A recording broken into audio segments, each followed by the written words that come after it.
Location and accessibility ba kamo?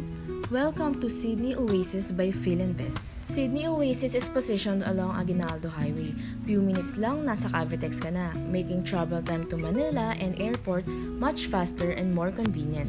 Few minutes away lang din to major establishments like SM Bacoor, universities, and supermarkets. Quick escape ba kamo?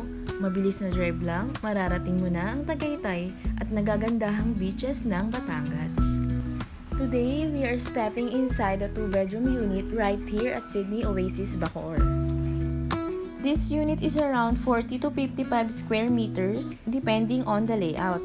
Kaya tamang-tama to para sa mga nagsisimulang pamilya, pet parents, o kahit sa mga gusto lang ng extra space. Very warm and cozy ang ambience dito. At eto pa, may sarili kang balcony. Imagine nagkakape ka rito tuwing umaga habang nakatanaw sa resort-style pool at mga halaman dahil 60% ng development na to ay open space, hindi lang semento ang makikita mo. Connect with me if you want to schedule a site visit or get the latest pricing. This is Rona, property consultant from Philinvestland. Thank you for watching!